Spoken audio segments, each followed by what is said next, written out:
Hello everyone and welcome to Sinful Gaming. I hope you're all doing well, I hope you're all staying safe, and most of all, I hope you're all fighting that war against the grey. Today's video, we're going to talk about the eternal question that keeps on getting asked in every Facebook group, on Twitter, on all platforms of social medias by a ton of new players, and well, it's an interesting question, and the question is, swords or spears?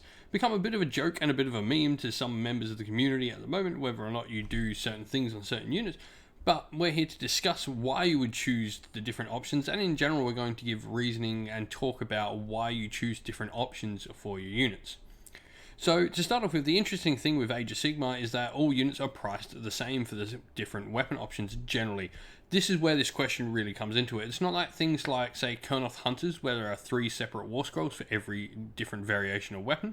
You have things like Free Guild Guard, for instance, where there are multiple different weapon options on the same war scroll.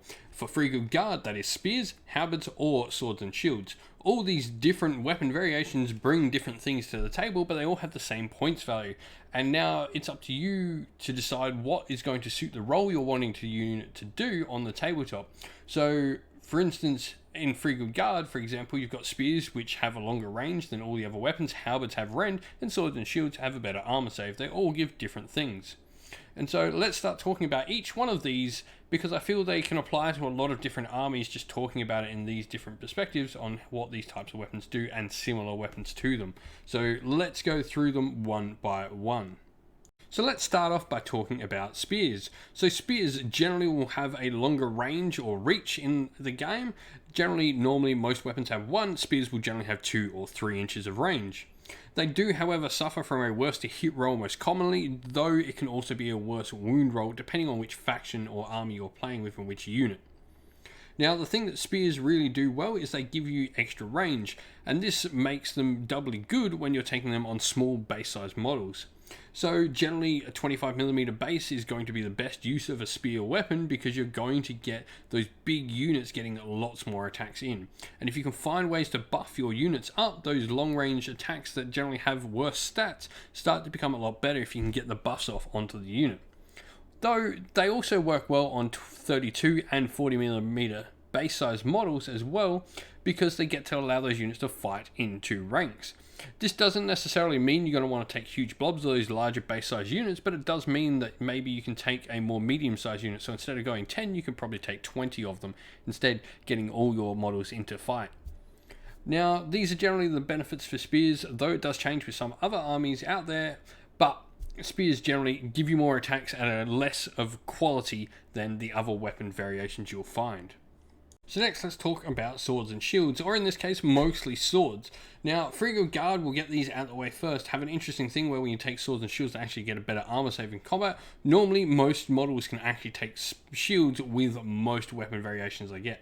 However, what we're going to mostly focus on here is swords. Now, swords generally, or close combat weapons of some variety, whatever they're called on your war scroll, are generally a 1-inch range attack with an average sort of stat line between the other two, or I guess a more even stat line. Normally this is like 4s and 4s on a unit. It certainly is for Free Guild Guard, where they've not got any bonuses or negatives, they've just got this flat sort of stat line that does normal sort of things. Now, the interesting thing with swords and shields is, once again, they take buffs better, but they do fight in less ranks. But this is where swords and shields become really effective on small number or small base size models. What they can do with 25mm bases is actually get to fight in 2 ranks with that 1-inch reach, because 25mm is less than an inch, but it does mean they lose out on attacks that the spears might get due to having that extensive range. Though they do play up on their differences, and especially for Free Guild Guard who are getting shield benefits for them, you're going to have this unit be much more defensible and able to take a punch. Swords and shields generally are the best to play out for using, I guess, as your general chaff units around the board, when you're only taking 10-man units that aren't going to do much, just sit and hold objectives. Generally you want something with better saves, so if you're going to take the shields, take them, and you want that decent stat line as well.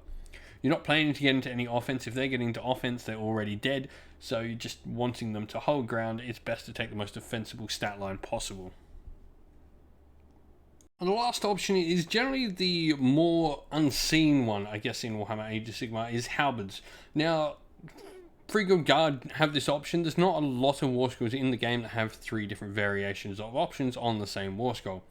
But generally, halberds have rend and they have a worse to hit roll, meaning they get less attacks through, but the attacks they get through are higher quality. Sometimes they may have a 1-inch range, sometimes they may have a 2-inch range. It generally depends on the type of unit.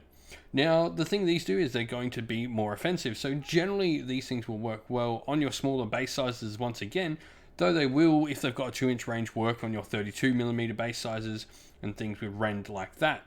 However, what you want to do is generally be taking these at middling sized units, because you're going to want enough attacks in there to be able to deal some damage and make use of that rend, but you're also not wanting to overfill your unit, because there are going to be a lot of models not getting into combat if they don't have the 2-inch reach to go alongside it. And that is generally all there is to really say on halberds. They are, for the most part, the general one that's not seen in a lot of war scrolls. So in conclusion, the idea is you need to take a look at your war scrolls in general and then see what buffs you can get around your army to see which unit you can get the most out of and which type of weapon on that unit, obviously. Now, I've got Stormcast Eternals here for an example up on the picture. You've got a Liberator on the left who has sword and a Liberator on the right who has a hammer. Now, Liberators with swords can get a better to hit roll but wound on a worse roll, while Liberators with hammers get a worse to hit roll but a better to wound roll.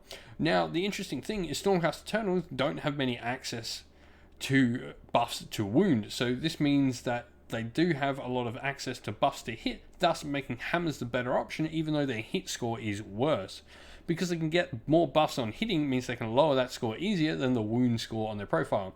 These are the sort of things you need to be looking out to add to what we've previously talked about on what to pick and how to build your units up. Unit size, as previously mentioned, is important, but it's also important to check out all those buffs as well around your army to really help give you the idea of what you want to do.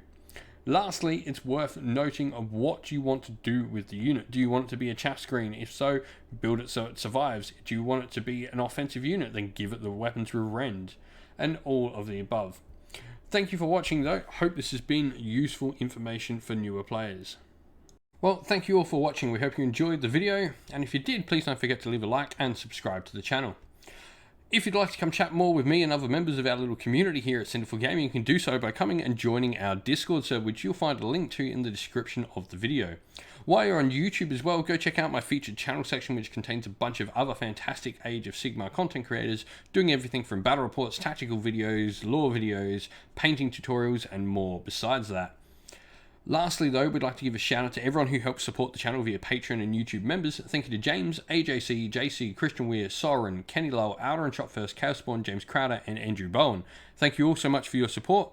And if you'd like to help support the channel like these fine people do, you can do so by clicking once again on the links down in the description of the video to either YouTube members or Patreon.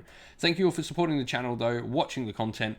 Have a nice day, stay safe, stay well, and most of all, keep fighting that war against the Grey. Ciao for now.